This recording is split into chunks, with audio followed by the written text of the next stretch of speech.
ജനാധിപത്യ പോരാട്ടത്തിന്റെ, അതുപോലെ തന്നെ വിശ്വാസ സ്വാതന്ത്ര്യത്തിന് വേണ്ടിയുള്ള പോരാട്ടത്തിന്റെ, അന്ധവിശ്വാസങ്ങൾക്കെതിരെയുള്ള പോരാട്ടത്തിന്റെ മുനകൂർപ്പിച്ചെടുക്കുവാൻ ഇസ്ലാമിക പ്രസ്ഥാനത്തെ സംബന്ധിച്ചിടത്തോളം ഞങ്ങൾ ബാധ്യസ്ഥമാണ്. നമ്മൾ മനസ്സിലാക്കേണ്ടതുണ്ട്, പ്രവാചകൻ എന്ന് പറയുന്നത് ഇവർക്കൊരു കമ്മോഡിറ്റി മാത്രമാണ്, വിറ്റഴിക്കാനുള്ള ഒരു വസ്തു മാത്രമാണ്.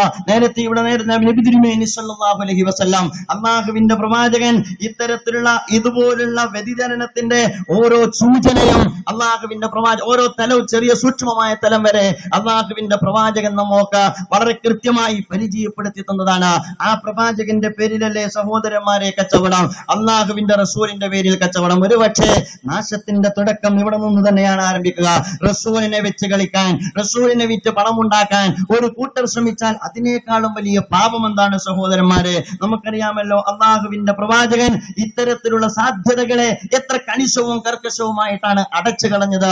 അല്ലാഹുവിന്റെ റസൂല് വരുന്നു മക്കയിൽ നിന്ന് മദീനയിലേക്ക്, ആളുകൾ ആർത്തുല്ലസിക്കുന്നു. ഒരുപക്ഷെ വലിയ വലിയ മരങ്ങളിൽ നിന്ന്, ഉന്നതങ്ങളിൽ നിന്ന്, ഉയരങ്ങളിൽ നിന്ന് ആളുകൾ പാട്ടുപാടുന്നു. തലഅൽ ബദ്റു അലൈന, ഞങ്ങൾക്ക് മേലിതാ ഞങ്ങൾ ആഗ്രഹിച്ച, ഞങ്ങൾ കൊതിച്ച ആ പൂർണ്ണചന്ദ്രൻ ഇതാ വെളിവായിക്കൊണ്ടിരിക്കുന്നു. റസൂലുള്ളാഹിന്റെ ആഗമനത്തിലുള്ള അടങ്ങാത്ത അവരുടെ ആഹ്ലാദം അവർ കൊട്ടിഘോഷിക്കുകയാണ്. അതിനിടയ്ക്കൊരാൾ പാടിപ്പോയി നാളെയെക്കുറിച്ച് പറയുന്ന, ഭാവിയെക്കുറിച്ച് സംസാരിക്കുന്ന നബി തിരുമേനി സല്ലല്ലാഹു അലൈഹി വസല്ലം വിലക്കി. അതല്ല നിങ്ങളുടെ പ്രവാചകൻ, അദൃശ്യം പറയുന്നവനല്ല നിങ്ങളുടെ പ്രവാചകൻ. ഇനി എന്താണ് ഒരു പ്രവാചകൻ ചെയ്യേണ്ടത്? വിശുദ്ധ ഖുർആൻ പഠിപ്പിച്ചു, വഇദാ സഅലക ഇബാദി അന്നി ഫഇന്നി ഖരീബുൻ ഉജീബു ദഅവത ദാഇ ഇദാ ദഅനി ഫലയസ്തജീബു ലി വൽയുഅ്മിനൂ ബി ലഅല്ലഹും യർഷദൂൻ. നിങ്ങൾ ചോദിക്കുന്നുവെങ്കിൽ എന്നോട് ചോദിക്കുക, നിങ്ങളെ സംബന്ധിച്ചിടത്തോളം നിങ്ങളോട് ഞാൻ അടുത്ത് നടക്കുന്നവനാണ്, നിങ്ങൾക്ക് ഞാൻ ഉത്തരം നൽകുന്നവനാണ്. മാത്രമല്ല, ഖുൽ ഇന്നമാ അദഉ റബ്ബി വലാ ഉശ്രികു ബിറബ്ബി അഹദ, ഖുൽ ഇന്നമാ അദഉ റബ്ബി വലാ ഉശ്രികു ബിറബ്ബി അഹദ. തീർച്ചയായിട്ടും നബിയെ താങ്കൾ അവരോട് പറയണം, അല്ലാഹുവിനെ മാത്രമേ ഞാൻ വിളിച്ച് പ്രാർത്ഥിക്കുകയുള്ളൂ. അല്ലാഹുവിന്റെ ഇടക്കുള്ള ഇടനിലക്കാരെ എങ്ങനെ വെട്ടിമാറ്റാമോ അങ്ങനെ വെട്ടിമാറ്റിക്കൊണ്ട വേദഗ്രന്ഥം ഇറങ്ങിയത്. അതിനിടയിലേക്കാണ് എന്താണ് പൗരോഹിത്യമെന്ന് കൃത്യമായി നിർണയിച്ചുകൊണ്ട് ആ വേദഗ്രന്ഥം ഇറങ്ങിയത്. വിശുദ്ധ ഖുർആൻ നേരത്തെ ഓതി വെച്ചല്ലോ, യാ അയ്യുഹല്ലദീന ആമനൂ ഇന്ന കസീറൻ മിനൽ അഹ്ബാരി വറുഹ്ബാനി ലയഅകുലൂന അംവാലൻ നാസി ബിൽ ബാതിൽ വയസുദ്ദൂന അൻ സബീലില്ലാ വല്ലദീന യക്നിദൂന الذهب والفضة ولا ينفقونها. വിശുദ്ധ ഖുർആൻ വളരെ കൃത്യമായി പറയുന്നു. അഥവാ അല്ലാഹു മനുഷ്യ സമൂഹത്തിനും ദൈവത്തിനും ഇടയ്ക്ക് ഇടനിലക്കാരായി നിന്നുകൊണ്ട് സാധാരണക്കാരുടെ പണം പിടുങ്ങുന്ന, ആകരിക്കുന്ന പൗരോഹിത്യത്തെ കുറിച്ച് ജൂത സമൂഹത്തിന്റെ ഒരു പശ്ചാത്തലത്തിൽ വെച്ചുകൊണ്ട് വിശുദ്ധ ഖുർആൻ അസന്നിഗ്ധമായി പ്രഖ്യാപിക്കുന്നു. എന്നിട്ട് അവരെ കുറിച്ച് പറഞ്ഞു തന്ന, അവരെ സംബന്ധിച്ചിടത്തോളം വല്ലദീന യക്നിദൂന الذهب والفضة ولا ينفقونها في سبيل الله. അതാണ് സഹോദരന്മാരെ, എത്രയാണ് സ്വിസ് ബാങ്കിൽ നിന്ന് കണക്ക് വെളിപ്പെടുത്തിക്കൊണ്ടിരിക്കുന്നത്. അപ്പോൾ സ്വിസ് ബാങ്കിൽ ഇട്ടിരിക്കുന്നത് യക്നിദൂന الذهب والفضة എന്ന വിശുദ്ധ വേദഗ്രന്ഥത്തിൽ സൂചിപ്പിച്ച കാര്യമാണ്. അതുകൊണ്ട് ഇവിടെ ഒരു പുതിയ മതം മാത്രമല്ല, ഒരു പുതിയ മഠം കൂടിയാണ് രൂപപ്പെട്ടുകൊണ്ടിരിക്കുന്നത്.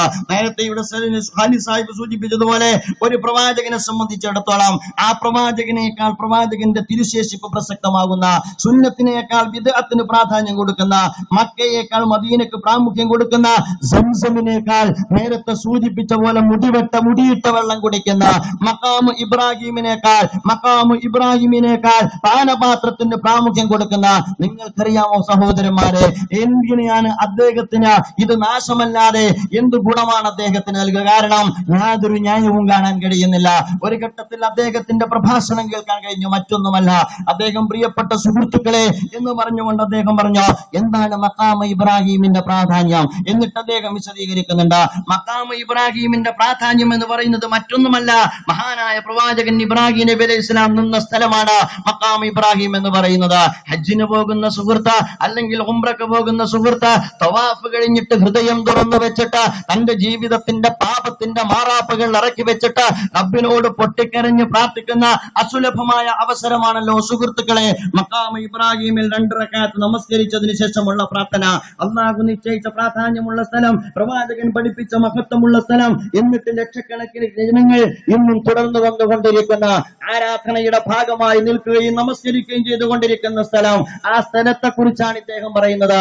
അദ്ദേഹത്തോടുള്ള ബഹുമാനാദരവ് നിലനിർത്തിയിട്ട് തന്നെ ഇസ്ലാമിന്റെ പക്ഷത്തിൽ നിന്നുകൊണ്ട് അതിരൂക്ഷമായ ശൈലിയിൽ ഞാൻ പറയുന്നു, പണ്ഡിതൻ എന്ന നാമധാരിയായിക്കൊണ്ട് ഇദ്ദേഹം പറയുന്നത്, നിങ്ങൾക്കറിയില്ലേ എന്താണ് സ്ഥലം? ഇത് മഖാം ഇബ്രാഹിം ചവിട്ടി നിന്ന സ്ഥലമാണ്. പക്ഷേ സുഹൃത്തുക്കളെ, സുഹൃത്തുക്കളെ, നിങ്ങൾ കണ്ടില്ലേ, ഇത് പാനപാത്രമാണ്. ഇതിന്റെ പ്രത്യേകത എന്താണെന്ന് ചോദിച്ചാൽ അതിന്റെ പ്രത്യേകതയിൽ നിന്ന് ഏറെ വർദ്ധിച്ചതാണ്. കാരണം ഇബ്രാഹിം കഴിഞ്ഞകാല സമൂഹത്തിന്റെ പ്രവാചകനാണ്. കഴിഞ്ഞകാല സമൂഹത്തിന്റെ പ്രവാചകൻ ചവിട്ടിയ സ്ഥലത്തിനാണോ അതല്ല ഒത്തുനബി ചുണ്ടോട് വെച്ച പാത്രത്തിനാണോ പ്രാധാന്യം എന്ന് ചോദിച്ചാൽ ഇവരെ കേട് പറഞ്ഞ ഒരാളെ പണ്ഡിതൻ എങ്ങനെയാണ് വിളിക്കുക?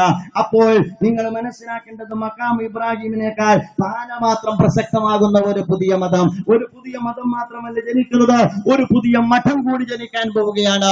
ഈ മഠത്തിനെതിരെ, ഈ ആശ്രമത്തിനെതിരെയുള്ള ആദർശ പോരാട്ടമാണ് സോളിഡാരിറ്റി യൂത്ത് മൂവ്മെന്റ് ഏറ്റെടുത്തിരിക്കുന്നത്. പുരോഗമനവാദികളുണ്ട്. ഒരുപക്ഷെ അമ്മ കേരളത്തിലെ ഏറ്റവും വലിയ ദൈവമാണെന്നും അല്ല ഇദ്ദേഹം കേരളത്തിലെ ഏറ്റവും വലിയ മുസ്ലിം നേതാവാണെന്നും പറഞ്ഞ എന്റെ നാട്ടിലെ ഒരു മന്ത്രിയുണ്ട്.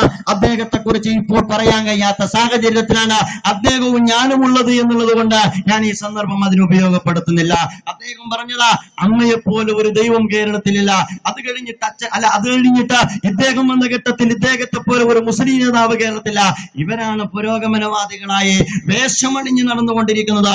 ഇവരാണ് ശരീഅത്തിനെതിരെ ഉറഞ്ഞുതുള്ളുന്നത്. ശരീഅത്തിന്റെ പുരോഗമനവാദത്തിന്റെ പേര് ഇസ്ലാമിലെ വൈവാഹിക സംവിധാനത്തെ വരെ തെരുവിലിട്ട് ചോദ്യം ചെയ്ത കൂട്ടരോട് ഞാൻ ചോദിക്കട്ടെ, ഒരുപാട് നിഗൂഢതകളും ദുരൂഹതകളുമുള്ള സാധാരണക്കാരായ ആളുകളുടെ പോക്കറ്റടിക്കുന്ന വിശ്വാസത്തിന്റെ പേരിൽ പോക്കറ്റടിക്കുന്ന വലിയ ക്വാൽ ദൈവങ്ങൾക്കെതിരെ കാമ എന്നക്ഷരം ഉരിയാടുവാൻ എന്റെ പ്രിയപ്പെട്ട സഹോദരന്മാർക്ക് ആർജവമുണ്ടോ എന്ന് ചോദിക്കുവാൻ ഈ സന്ദർഭം ഞാൻ ഉപയോഗപ്പെടുത്തുകയാണ്. നേരത്തെ പറഞ്ഞു, ഇനിയും വരാനിരിക്കുന്നേയുള്ളൂ. ഒരു ജനത എന്തിനും പാകമാണെന്ന് കഴിഞ്ഞാൽ ആ ജനതയെ തീവെട്ടിക്കൊള്ള നടത്താൻ എന്തും കടന്നു വരാനുള്ള സാധ്യതയുണ്ട്. അതുകൊണ്ട് എന്റെ പ്രിയപ്പെട്ട സുഹൃത്തുക്കളെ, നമ്മെ സംബന്ധിച്ചിടത്തോളം ഇത് സമകാലിക ഇസ്ലാമിക പോരാട്ടത്തിന്റെ ഭൂമികയിലാണ് നമ്മൾ എത്തിപ്പെട്ടിരിക്കുന്നത് എന്ന് നിങ്ങൾ മനസ്സിലാക്കണം. ഭരണം അവിടെയാൻ, മീഡിയ അവിടെയാൻ, രാജ്യത്തെ പ്രമാണിമാർ എവിടെയാൻ, ആഗോള ശക്തികൾ എവിടെയാൻ, അതുപോലെ തന്നെ രാജ്യത്തെ സംബന്ധിച്ചിടത്തോളം ഉത്സവ മതങ്ങളുമായി ബന്ധപ്പെട്ട എല്ലാ ജനവിഭാഗവും എവിടെയാൻ. ഇവിടെ പ്രവാചകന്മാരുടെ പോരാട്ടത്തിന്റെ മതത്തെ ഏറ്റെടുക്കാൻ, ഇവിടെ പ്രവാചകന്മാരുടെ വിപ്ലവത്തിന്റെ മതത്തെ ഏറ്റെടുക്കാൻ, ഇവിടെ പ്രവാചകന്മാരുടെ സ്വാതന്ത്ര്യത്തിന്റെ മതത്തെ ഏറ്റെടുക്കാൻ, ഇവിടെ പ്രവാചകന്മാർ നമുക്ക് പരിചയപ്പെടുത്തുന്ന നീതിയുടെ മതത്തെ ഏറ്റെടുക്കാൻ, പൗരോഹിത്യ മതത്തോട് ആദർശത്തിന്റെ അടിത്തറകളിൽ നിന്നുകൊണ്ട് ജനാധിപത്യ പോരാട്ടങ്ങൾക്ക് നേതൃത്വം കൊടുക്കാൻ നാം സന്നദ്ധമാണോ എന്നാണ് എന്റെ പ്രിയപ്പെട്ട സുഹൃത്തുക്കളോട് ചോദിക്കാൻ ഞാൻ ആഗ്രഹിക്കുന്നത്. ഇന്നലെ ഏതാണ്ട് എന്റെ പ്രിയപ്പെട്ട സുഹൃത്തുക്കൾ നോട്ടീസ് വിറ്റപ്പോൾ അവരെ കടന്നാക്രമിച്ച എന്റെ സഹോദരങ്ങളുണ്ട്. ഒരു കാര്യം ഞാൻ പറയുന്നു, അവർക്കും അതുപോലെ തന്നെ കടന്നാക്രമിക്കുവാൻ ഏതോ ഒരർത്ഥത്തിൽ തെറ്റായ ബുദ്ധി തോന്നിയ എന്റെ സുഹൃത്തുക്കൾക്കും ഞാൻ നന്ദി രേഖപ്പെടുത്തുന്നു. കാരണം അതുകൊണ്ടാണ് ഈ 9:30 നിറഞ്ഞ സദസ്സ് പിരിഞ്ഞു പോകാത്തത് എന്ന് സാന്ദർഭികമായി ഉണർത്താൻ ഞാൻ ആഗ്രഹിക്കുകയാണ്. അതുകൊണ്ട് നിങ്ങൾ കൈവച്ചാൽ മുതലക്കുളവും പരിസരവും നിറയും. നിങ്ങൾ കൈകാലെടുത്ത് വെക്കാൻ തുടങ്ങിയാൽ കോഴിക്കോട് പട്ടണം ഓർമ്മമുട്ടും. അസീസി എന്ന് പറയുന്ന ഒരു ചെറുപ്പക്കാരന്റെ രക്തസാക്ഷിത്വത്തിൽ നിന്ന് അറബ് വസന്തം എന്ന് പറയുന്ന ഒരു മുല്ലപ്പൂ വിപ്ലവത്തിന് നാന്ദി കുറിക്കപ്പെട്ടുവെങ്കിൽ നിങ്ങൾ എത്രയാണോ ഇളകുന്നത് അത്രയോളം നിങ്ങൾ തകരുകയാണ് എന്ന ഓർമ്മപ്പെടുത്തലിന്റെ ഒന്നാമത്തെ സൂചനയാണ് ഇതെന്ന് മാത്രം ഓർമ്മപ്പെടുത്തിക്കൊണ്ട് ഞാൻ എന്റെ വാക്കുകൾക്ക് വിരാമമിടുന്നു. അൽഹംദുലില്ലാഹി റബ്ബിൽ ആലമീൻ. അസ്സലാമു അലൈക്കും.